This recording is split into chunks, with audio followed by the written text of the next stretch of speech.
Olá, queridos alunos da Escola Bíblica Dominical da IBMT.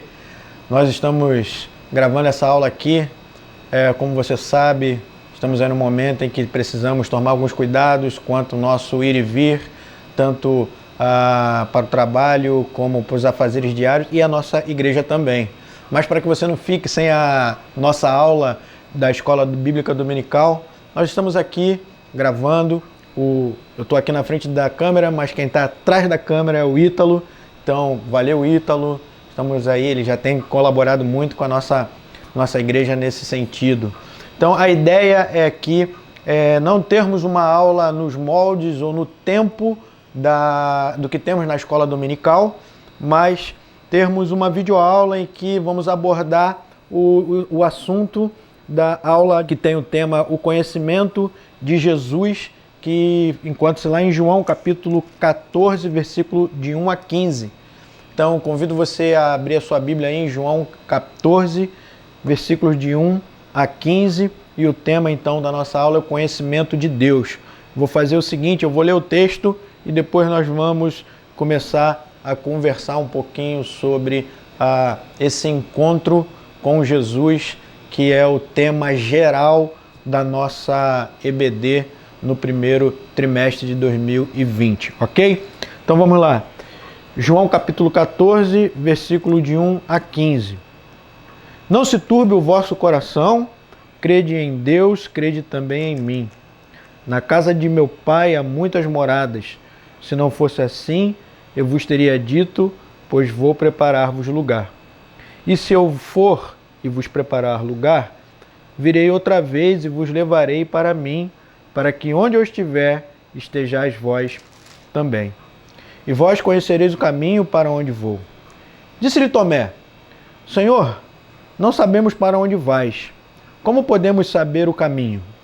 Jesus lhe respondeu: Eu sou o caminho, a verdade e a vida.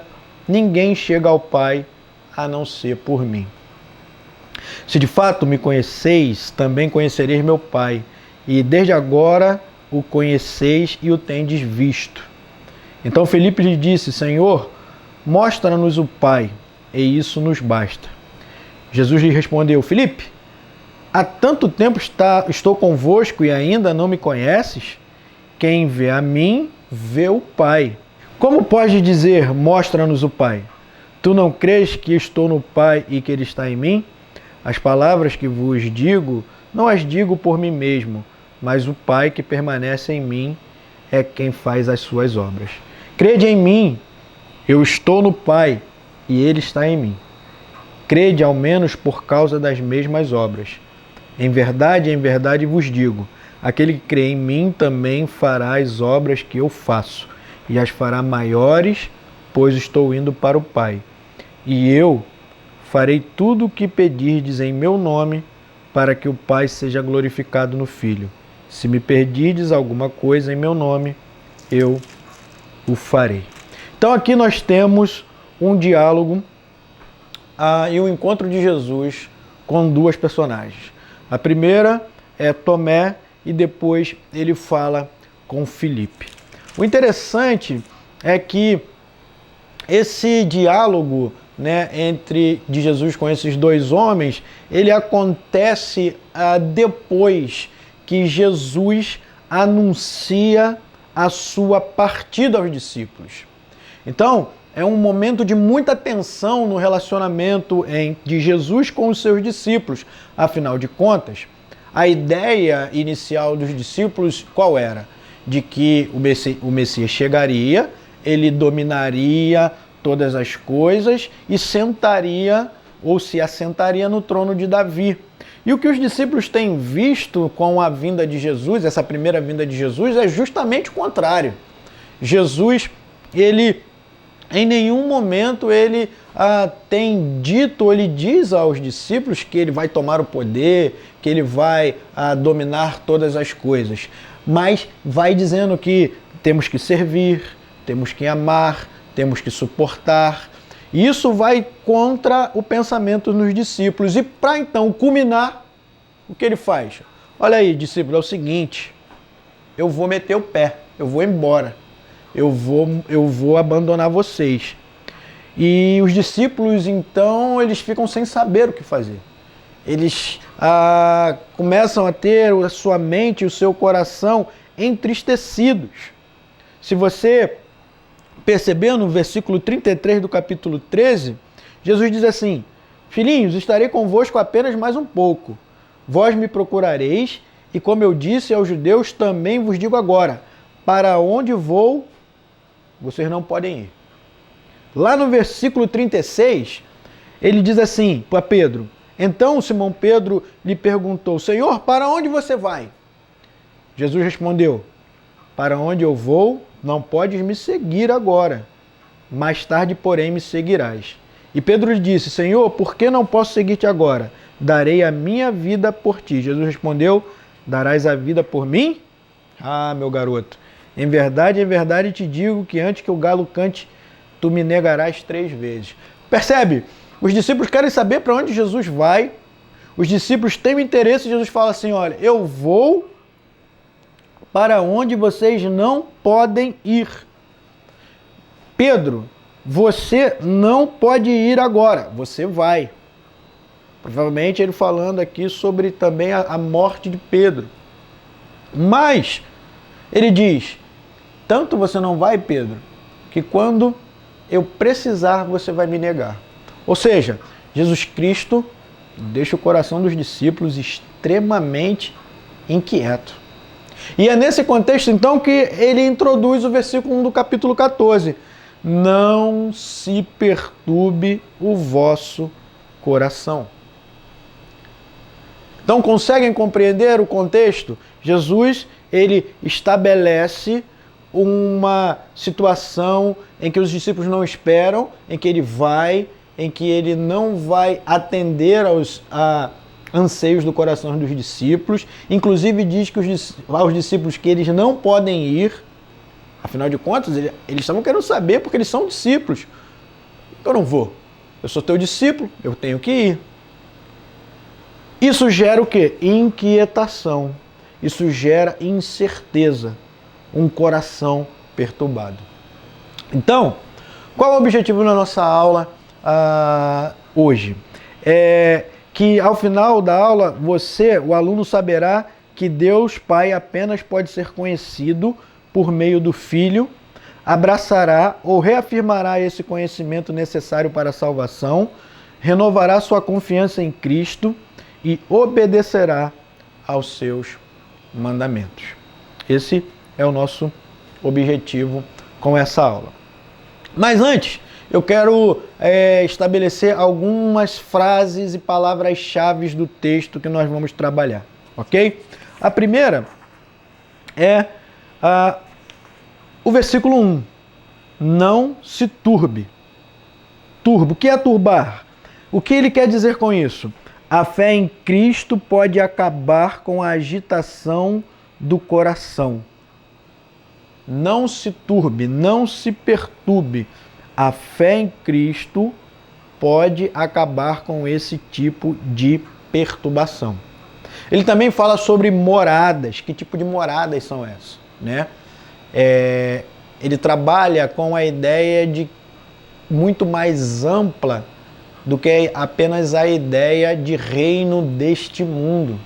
Mas ele fala sobre algo espiritual, sobre algo que o Senhor está preparando, que é muito maior e muito mais valioso do que apenas aquilo que os discípulos estavam esperando naquele momento, que era físico, que era palpável.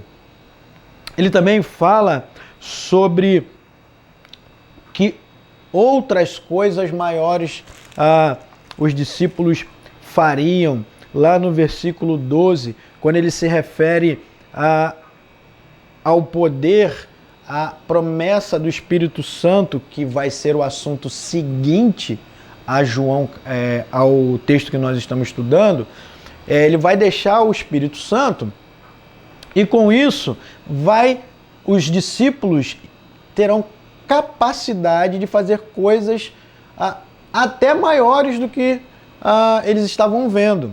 Isso é uma reprodução e uma continuidade daquilo que Jesus faria. Por exemplo, depois que o Espírito Santo desce em Atos capítulo 2, nós temos o relato de Pedro e João fazendo um milagre de um aleijado. E o texto de Atos diz que eles fizeram esse milagre em nome de Jesus. Usando o nome de Jesus. É exatamente isso que João capítulo 14 diz. Em verdade vos digo que aquele que crê em mim também fará as obras que eu faço e as fará maiores, pois eu estou indo para o Pai. E eu farei tudo o que pedirdes em meu nome. Percebe?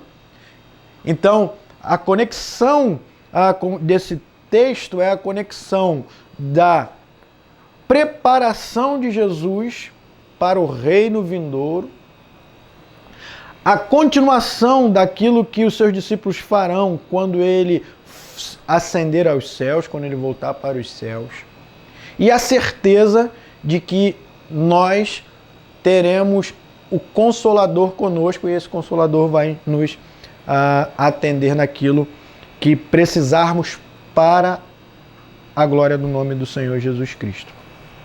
Então, o texto ele fala sobre também essa ideia de em meu nome, ele também fala sobre obedecer aos mandamentos de Deus. São palavras-chave importantes para compreendermos o que Jesus quer para nós, ok? Então, um contexto de desespero, de desesperança, e Jesus então agora no capítulo 14 apresenta-lhes a esperança verdadeira. Você já ouviu falar na frase todos os caminhos levam a Roma? Você conhece a frase todos os caminhos levam a Roma?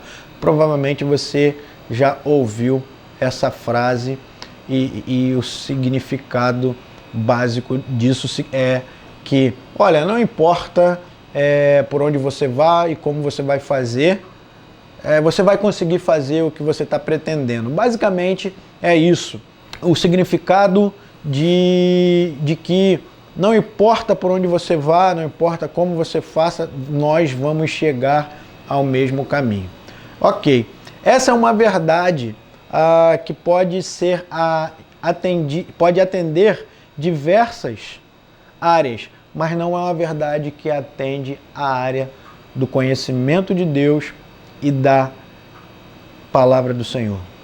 Porque eu vou fazer outra pergunta para você. Todos os caminhos levam a Deus? Se todos os caminhos levam a Roma, será que todos os caminhos levam a Deus? A resposta óbvia que temos e a resposta óbvia que vamos encontrar nesse encontro de Jesus com Tomé e Filipe é não, não. Só existe um caminho que leve a Deus. Essa ideia pós-moderna de que todos os caminhos levam a Deus, ela não é bíblica. Ela é mentirosa. Ela é falsa. Ela não corresponde à mensagem genuína do próprio Jesus Cristo. A ideia pós-moderna de que todos os caminhos levam a Deus é a seguinte: Jesus é um dos caminhos. Você pode aí chegar a Deus por não acreditar em Deus, você pode chegar a Deus pelo panteísmo, pelo budismo, pelo islamismo, por qualquer outro tipo de apresentação teológica de Deus. Jesus Cristo afirma: eu sou o caminho. Agora, uma ideia pior de que Jesus é um caminho é a ideia pós-moderna de que existem vários deuses e cada um tem um Deus do seu jeito. Eu tenho um Deus do meu jeitinho, você tem um Deus do seu jeitinho, você tem um Deus do seu jeitinho. Ou seja, a ideia pós-moderna de pluralidade, ela também encontra-se em como chegamos a Deus. Ok? Então, Jesus é um caminho. Não é o único. Mas você pode também criar um Deus para você. Não, eu prefiro assim, eu prefiro assado. Essa é a ideia, então, pós-moderna. E uma das características da pós-modernidade é essa pluralidade e a ausência de algo absoluto. Na verdade, a única coisa pós-moderna que é absoluta é a pluralidade. Ou seja, já entramos num conflito de ideias, mas essa não é a ideia. A ideia pós-moderna de que todos os caminhos levam a Deus trabalha dessa forma. E esse encontro com Jesus é exatamente o ponto que nós devemos nos fixar. Só há um caminho, queridos. A Igreja Memorial da Tijuca, você, eu, nós devemos crer nisso. Não é porque alguém está falando, não é porque eu simplesmente acredito, é porque nós encontramos em diversos outros textos, mas principalmente nesse texto aqui de João, uma declaração explícita e clara de Jesus a respeito de como nós chegamos a Deus e encontramos a nossa salvação. Então vamos lá. Como isso acontece? Os discípulos estavam perturbados. E agora? O que será de nós? O texto inicia com duas recomendações, ok? As duas recomendações estão no versículo 1. Essas recomendações é um apelo à confiança, ok? Então, você está vendo aí o slide, um apelo à confiança. Esse apelo à confiança, como está demonstrado aí, nos dá duas recomendações. A primeira é, não se perturbe, ok? Não se perturbe o quê? O vosso coração. Discípulos, o que está acontecendo? Não se perturbe. Take it easy, my brother. É mais ou menos o que o Senhor Jesus diz. Agora, qual é o segredo para os discípulos não perturbar o seu coração? É a parte B do versículo 1. Creiam em Deus. E aí então, meu querido, ou meus queridos alunos, ouvintes, Jesus mais uma vez faz uma conexão fortíssima, dizendo: creia em Deus, creiam em mim. Ele se coloca em pé de igualdade com Deus Pai. Ele está reproduzindo exatamente o que João 10, versículo 30 diz, ou na verdade ele diz em João 10, versículo 30. Eu e o Pai somos um. Já em João capítulo 14 ele diz, olha, tudo isso que eu disse tudo isso que vai acontecer, que está perturbando, não se perturbem, e o segredo é creiam em mim. Ele faz um apelo para confiarmos nele. Confiarmos em quê? Em sua palavra. Confiarmos no seu plano divino. Simplesmente creio. Queridos, aí está talvez aquilo que Kierkegaard chame de o salto da fé, em que eu e você temos que em algum momento da nossa vida simplesmente caminharmos em fé, crendo que o Senhor nos direciona para o melhor. Creia em Deus, creia em mim. É a primeira e importante lição que aprendemos aqui. Um apelo à confiança. Diante das inquietações que existiam no coração dos discípulos, ele diz: creiam em mim. Creiam em Deus, Pai. É o mesmo apelo que ele faz para mim e para você hoje. É o mesmo apelo que ele tem feito para nós nesses últimos dias. Tá ruim? Não pode sair de casa? Não pode apertar a mão de ninguém? Lava a mão toda hora? Você vai na farmácia, acabou o álcool. E agora o que eu faço? Faça a sua parte, mas creia na provisão de Deus. Então ele faz um apelo no início do texto. Ele faz um apelo aos seus discípulos. E ele vai continuar dizendo: creiam em mim. Por quê? Vocês devem crer em mim.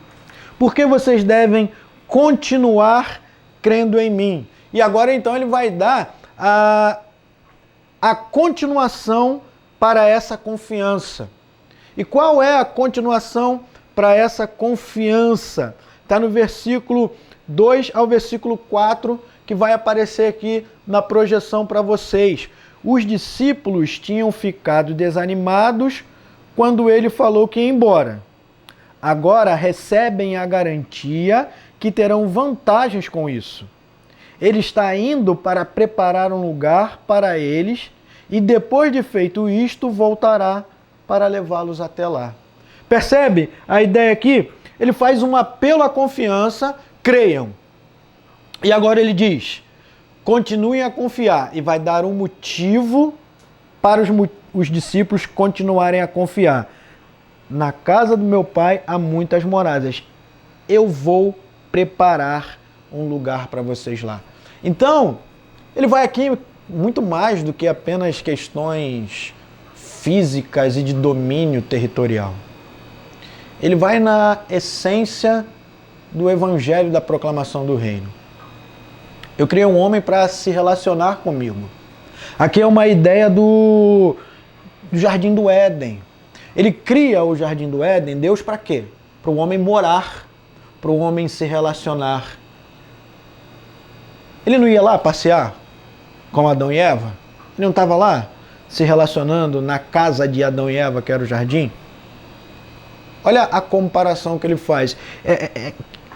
A Bíblia é completa. A Bíblia não deixa vácuos. Ele diz, lembram do jardim? Lá vocês tinham que conviver comigo. Lá foi um lugar que eu preparei para vocês. Por causa da ação destrutiva do pecado, vocês perderam esse benefício, mas eu voltei. Eu estou aqui agora para que vocês reconstruam esse relacionamento íntimo que somente um lar pode dar. Lá era o lar do Éden. Agora é o lar que nós vamos chamar de céu. Vou preparar lugar para vocês. E quando eu preparar e deixar tudo prontinho, o que eu vou fazer? Vou voltar. E vou levar vocês comigo. Que convite maravilhoso. Que convite sensacional. Confie em mim. Eu tenho coisas melhores para vocês. Esse é o apelo do Senhor. Creiam. Deem um salto de fé. Deem crédito, vamos dizer assim, ao que o Senhor Jesus está falando. É isso que ele diz para os discípulos. Mas, para mim e para você, a grande questão é lidarmos com isso. É diante das incertezas que o mundo nos oferece, é darmos essa credibilidade ao Senhor Jesus Cristo. E de que Ele está cuidando e jamais vai nos abandonar. Então, a primeira ideia que Jesus chama os discípulos é: confiem. A segunda é: por que vocês têm que confiar? Vocês têm que confiar porque eu vou levá-los até lá. E aí então entra aquilo que podemos chamar de a essência do ensinamento de Jesus aqui. Que caminho? Como, Senhor? Nós estamos perdidinhos. Esse vai ser o diálogo que ele vai ter agora com Tomé. Perceba aqui o que eu coloquei no slide. Jesus, ele faz uma afirmação do versículo 5 ao versículo 7. Ele diz assim: eu sou. Por que ele faz essa afirmação do eu sou? Por causa de uma pergunta. Disse-lhes Tomé: Senhor, não sabemos para onde vais. Por que Tomé está falando isso? Porque o próprio Senhor falou aqui no versículo 33 do capítulo 13. O que ele diz lá? Só para relembrar. Vós me procurareis, e como eu disse aos judeus, também vos digo agora, para onde vou, vou, não podeis ir. Aí Tomé pergunta, Senhor, para onde nós vamos? O Senhor acabou de dizer lá atrás que nós não podemos ir, mas para onde nós vamos? Estou perdido. Estou perdido. Estou com o coração aqui perturbado, inquieto.